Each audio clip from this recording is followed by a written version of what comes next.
My name is Dean Lutrin. I'm a colorectal surgeon at Tel Hashomer at Sheba Hospital. I made Aliyah from South Africa with my wife and four daughters in 2021 in the middle of Corona. It was always my dream to live in Israel, and we'd always spoken to our kids about it, and eventually my wife said to me, it's time. So we came here. I had a very happy professional life as a surgeon in South Africa. And in terms of the communal Jewish life that we were part of in Johannesburg, it was very gratifying. It was very rewarding. We were very much in the middle of all the good that it had to offer, and we were very happy as a family over there. But there was always an itch to come to Israel. That when my wife said to me, "It's time, let's do it," I was a little bit taken aback that she actually decided it's time to do it, but I was very keen. So I'll just tell you the story, sort of how the day happened. So obviously it was Simchat Torah. I woke up in the morning, maybe 6:30, 7 in the morning, and we didn't hear any air raid sirens in our home. I don't know why. Myself, my wife, our kids, and we actually had three girls from some 1 year program, friends of one of my daughters, who were staying with us, and no one woke up. But I had sick patients in the hospital independently at Tel Hashomer. So I looked at my phone, as I do every day, including Shabbat, and I saw a message from the hospital in light of the situation. We've opened up an emergency ward in the parking lot, and I really didn't know what was happening. So I saw this message from the hospital, didn't really think anything of it, and went off to shul. Shul started at 8 o'clock in the morning, and got there and saw the rabbi was outside, and there was a woman there outside who was on her cell phone. And seeing this particular woman on her phone on a Shabbat was quite a jarring thing to see. And they said something big has happened. There's been a major incident in the south, and the decision was made to kind of cancel shul for that day. That decision was made quite quickly to do, the tefillah very quickly, and then kind of go home. We did the prayers. We started at 8 o'clock. We skipped out almost everything and finished at about 8:45. And they asked people just to stick around at the shul and sit outside and just tell people that something has happened, etc. And I was sitting outside the shul at about 8:45, and then about 9 o'clock, a message came through on my phone from one of the secretaries on our work WhatsApp group that everyone needs to come to the hospital now. So I went home and told my wife and children that something's happening. I don't really know what's happening, but there's war broken out in the south, and we all have to go to the hospital. So I packed a sandwich, got into my car, and drove to Tel Hashomer. Got there immediately.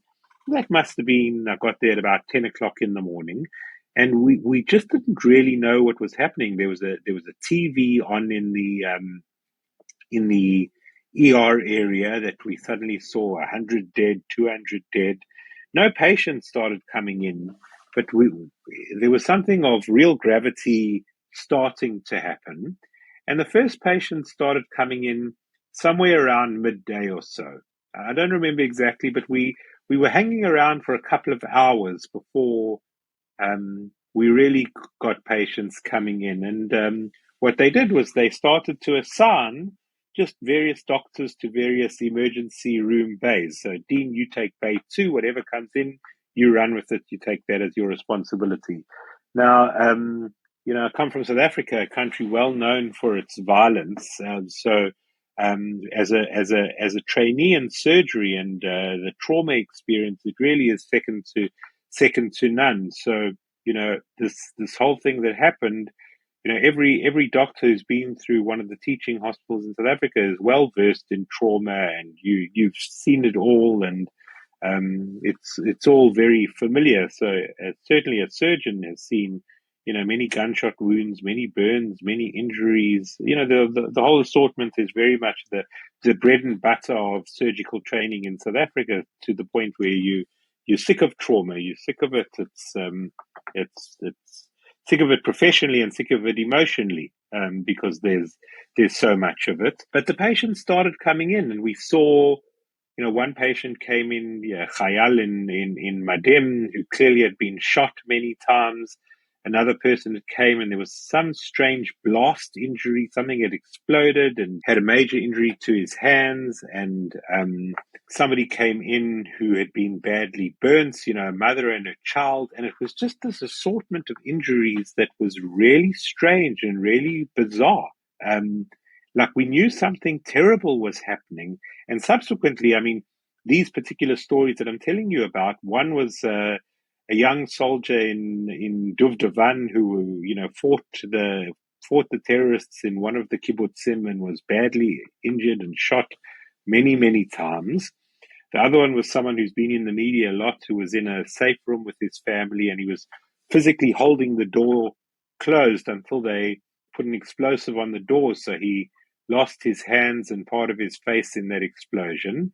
And the other one was a family who were in their safe room, and their house was set on fire, and a mother and child were brought in badly burnt. And suddenly, not suddenly, over the subsequent weeks, we understood each person's injury and read about their stories in the newspaper, and it started to make sense. And these people came in, and obviously everybody from Tel Hashomer was there, was active, was involved.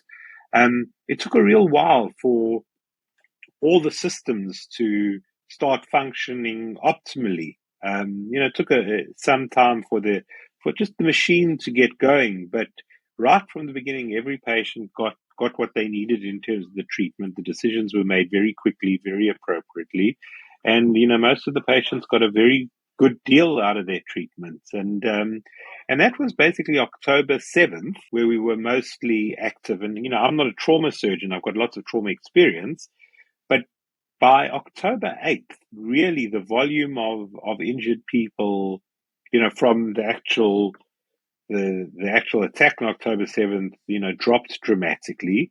There were in the subsequent weeks people who came in who were transferred to hospitals closer to the south who needed an upgraded level of care or needed special things that Tel Hashomer had to offer, and they were transferred. And then there was a period of quiet, dealing with these injuries. And then I suppose the next stage was the start of the war and the start of the ground invasion. And once again, I wasn't, I'm not a trauma surgeon, so I wasn't involved on a day-to-day basis. But every now and then, if a helicopter would come with a number of injured soldiers, they would activate the whole team, saying everyone come down, and then people would help where they needed to help.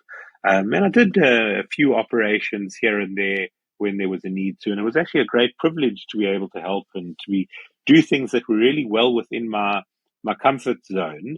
This trauma surgery, and someone who never had the privilege or opportunity to serve in the army, the ability to help the injured soldiers and just injured citizens was a wonderful privilege, and I managed to do the little bit that I could do, and make the contribution that I did. But actually, the main contribution, I think, was the number of our medical team who were drafted to be doctors and soldiers in the army was not insignificant. So those of us that were left behind, had to carry quite a load just in terms of keeping the hospital functioning and, making sure that all the patients needed to have what they needed. And I think, there were also a lot of the lessons from Corona where if you sacrifice everything else on the expense of one problem, all those other patients do suffer. So we made every effort to make sure all the other people still got the treatment that they needed. And I think the hospital made a decision to try carry on with as much of the routine work as possible. It was very difficult, and sometimes it was, it caused a fair amount of resentment from us that, it's just, we're in the middle of a war. We can stop doing, this minor stuff, but you can obviously appreciate the justification for carrying on doing this, because life has to carry on and society has to carry on, and you don't want all these secondary consequences of the war where more people suffer than need to. There really, I was listening to a podcast on this recently. There really is a debate in terms of traumatic things that happened in terms of the post-traumatic stress, how much air to give these things, how much to talk about it, how much to talk about bad things, and what is sweeping things under the carpet inappropriately, and what is legitimately dealing with very painful things. There aren't black and white answers. There aren't clear answers. And, it's clear that, somebody with cancer shouldn't be pushed aside on the altar of all of this. But it's also the smaller things, somebody with a little thing that, needs to be cut out because it's bothering them.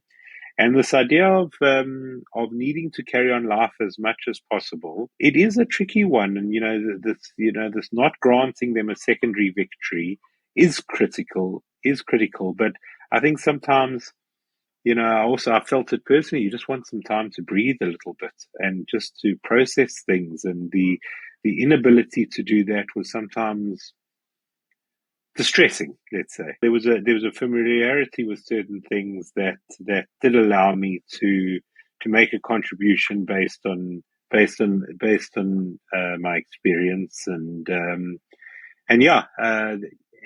I think for a lot of people, seeing what we saw was really traumatic. I could see on some people's faces, seeing these injuries really, really, it was painful for them when you haven't seen these things before.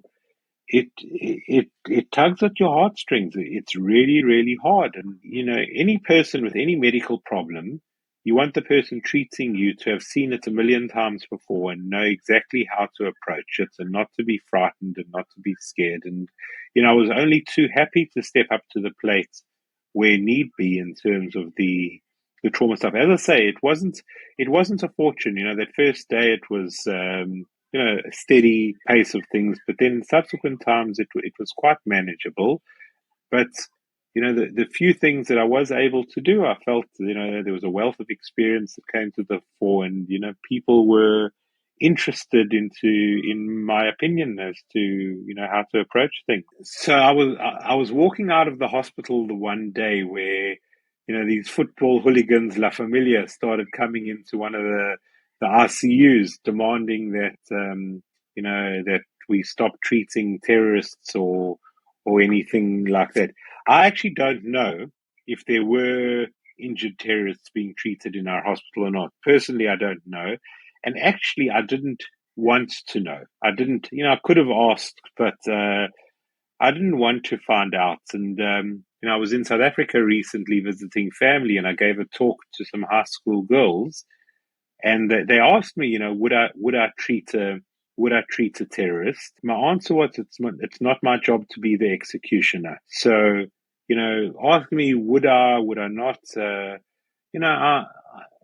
In South Africa, I operated on really absolute horrid criminals, murderers, rapists, and really, really the scum of society. And I'm not tasked with the role of being the judge, the jury, the executioner. I'm tasked with the role of being a doctor. And in these things, I'm not the leader. I'm not the decision maker. And what would I do? My humanity dictates that I behave in a certain way, that I practice my medicine in a certain way. I'm certainly a fan of that quotation from Golda Meir, where we can forgive the Arabs for killing our children, but not for turning our children into killers. And that does resonate with me. There was actually one of the injured people with all these weird injuries who actually ended up to be a person who was protecting his family. At a certain point, just for the nature of injuries that he had, somebody said maybe he's one of the terrorists and a bomb exploded in his hands. And we didn't know. But in the grand scheme of things, the system knows how to deal with them. Yeah, so I mean, one of the interesting things was when there was real talk of a hostage agreement. The hospital was turned upside down to make space for the hostages, and it was amazing how the hospital acted in a way that they really are coming home tomorrow, and it wasn't to be, but the optimism and the hope, and I was thinking about it from a religious point of view. What does it mean to wait for Mashiach? Where you prepare, and the hospital prepared literally as if the hostages were coming back tomorrow. And it was really heartening to see that they acted as if they're all coming back tomorrow. Let's clear out a massive area because we're going to have 100 people we need to help. The hostages who did come through to the hospital, I personally wasn't involved in any of their care. But the one day I was operating in the operating room, just next door to one of the hostages, and it was also strange, as was published in the media, some of them underwent surgery in Gaza, and they were now fixing up the bad surgery that was done there, but they were a presence in the hospital, and people were involved in their care, and just even though I wasn't directly involved, the fact that I was operating next door to one of the Chatufim who was undergoing revision surgery in the room next door to me, it's quite a powerful experience. Somebody who was shot through the arm but then was taken as a hostage, or somebody was shot through the leg and then taken as a hostage. So there were significant injuries, but limb threatening, not life threatening. So I mean, we saw. I think one of them was Mia Shem, whose hand was an arm was in a brace. I think she had a significant injury to her arm.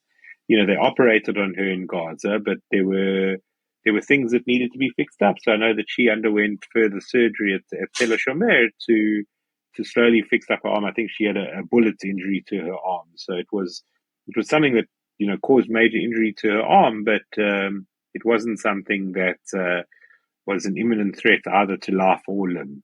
But there was a broken bone and those sort of things. There was one soldier who was very badly injured on October 7th who I operated on, and we now 6 months later, and he's still in a lot of trouble.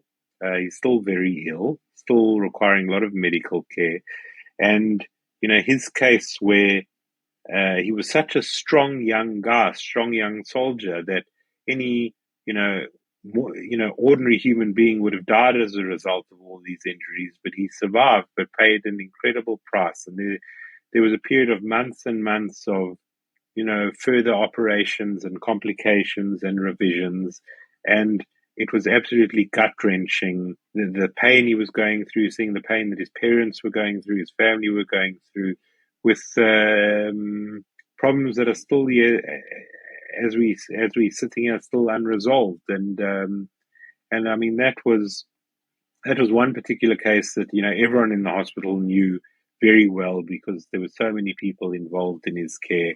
And just seeing the pain of this was was difficult. There was one soldier who actually was a lone soldier from South Africa who was badly injured in Gaza, and he was in the unit in Oketz where they worked with dogs, and when he was injured, his dog was killed. And he was absolutely gutted about the death of his dog.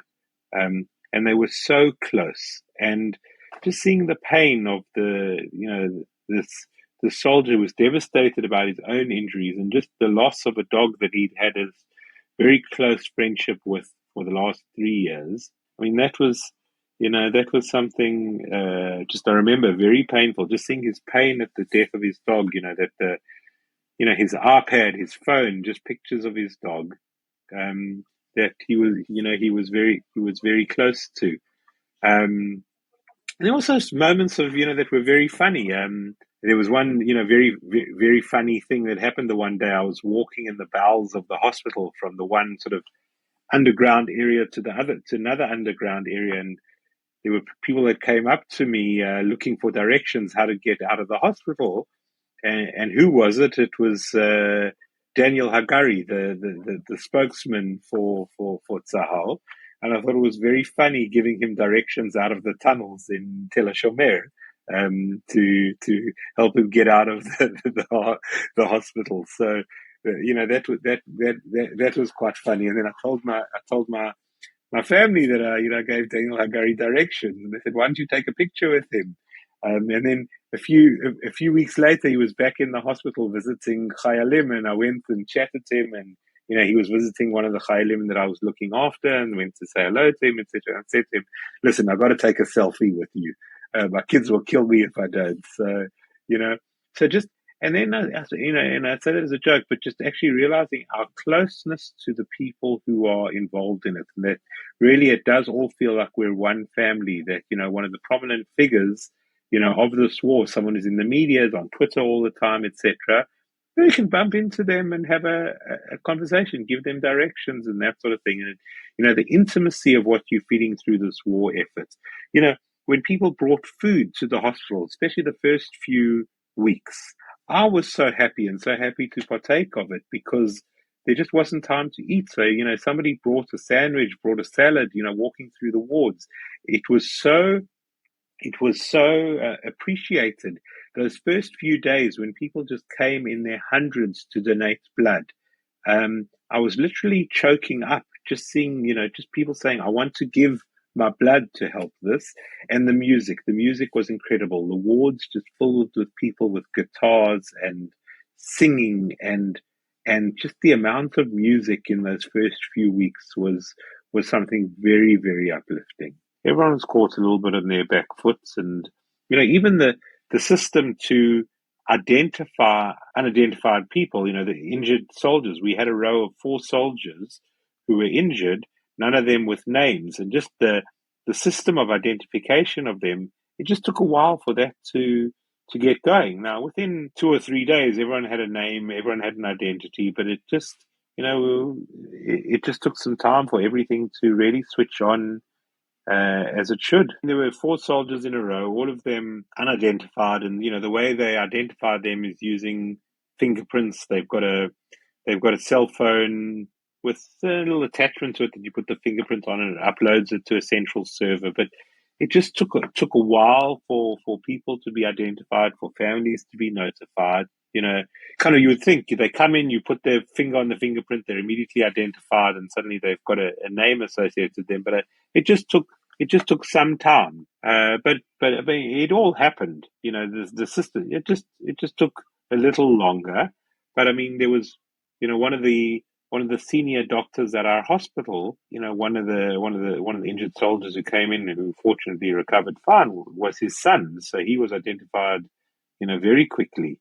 But so you really do feel it.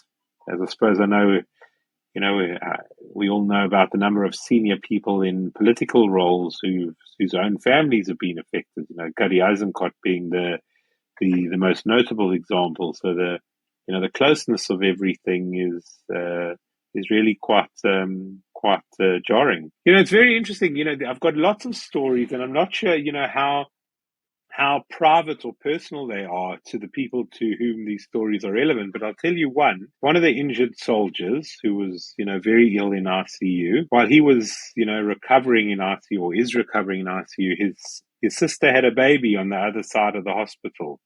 So, his father was with him in ICU, dealing with really difficult things, and his mother was with his sister having a baby on the other side of the hospital.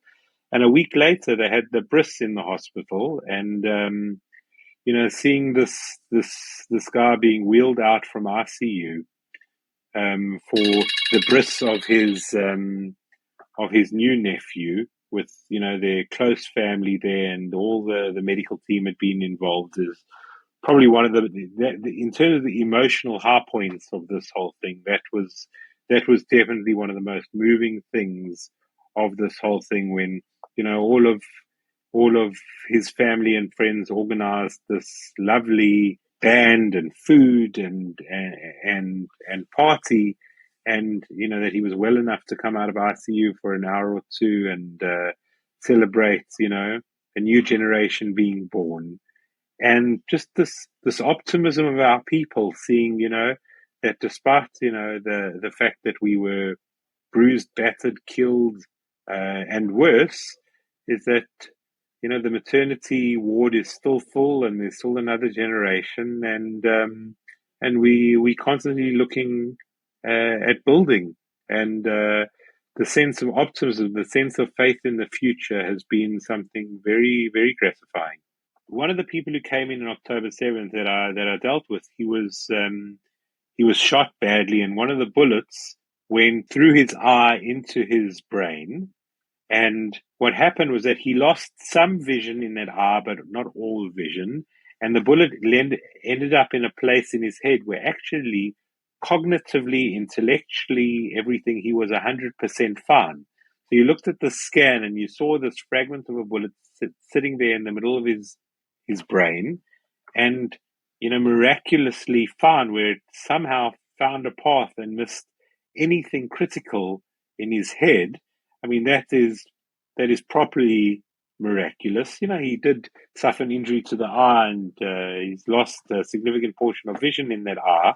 But I think that's a price that's quite remarkable. That it wasn't that high that he had to pay. Being a doctor in a hospital is a really privileged place to be, and to be able to help people in this way is incredible. I think what's very important in terms of being a doctor in a hospital in Israel is that it really is multicultural in terms of Jews and Arabs, Christian, Muslim, Jewish, lots of real variety of people. And the hospital is the model of the society that we can create, where there really is cooperation, where there really is working together. And the sense that we're all in this together was very profound. And I think in terms of a model of how to make Israel work and how to make the modern state of Israel work, I think the hospitals are the paradigm of how to make things work. And I think it creates a model of the kind of society we want to create in Israel, which works. And I think that's that's something very, very, very, very, very heartening and very uplifting. I think that's one of the important things. I think when people really take on the care of their patients very personally, it's also quite heartening. I was doing a procedure on one of the injured soldiers, and the nurse that I was with in the middle of the procedure simply started crying. She couldn't contain herself anymore. She said, "This is the fourth soldier I'm treating in the last 2 days, and I just can't anymore. All these young, beautiful souls. It just breaks my heart." And to see this nurse just physically and emotionally not being able to carry on, she said, "I just can't do this anymore." And just feeling her pain was so vivid and so real. The other nurse was with us, was an Arab nurse, and says, "I understand, I'll take over." And she took over from her. You just feel this embrace. And I went to this nurse the next day and I said to her, "I've just been thinking about you since yesterday, and I just want to give you a big hug." And just that the pain is real, and she so appreciated it. The vulnerability, showing it, and feeling that pain. And I think we're part of a very big play here. We don't really know what the script is. We don't know exactly which act we're in, but we've all been given our scripts and our lines and our job to do, and we just hope we can do it to the best of our ability, and hope that the small part we have in this play is a valuable part that contributes to the bigger picture. I met a Palestinian guy from Shechem with a cancer in the middle of last year, and he was referred to me, and I think he was very suspicious of this religious Zionist with a big yarmulke. He's a proper Palestinian from Shechem, and he was very suspicious of me. And I've seen he had to have radiation and chemotherapy, and then eventually surgery. And slowly over the time, he's warmed towards me. And I operated on him eventually about a month ago. Really major, major cancer surgery. And when we were ready to discharge him, he said to me, "You're in my heart, and we now brothers." And this is somebody who doesn't speak English, doesn't speak Hebrew. His home language is Arabic. I represent a lot of the things that are a threat to him. A religious Zionist Jew who chose to move from South Africa to Israel. I threaten a lot of what's important to him. He said, "You're my brother now." And I think creating that sort of camaraderie, that sort of future. And now, he brings me gifts, and, he sent me pictures of his kids and back at home and that sort of thing. We have totally different views of the world, totally different views of everything. But what we have in common is much more than what we have difference from each other.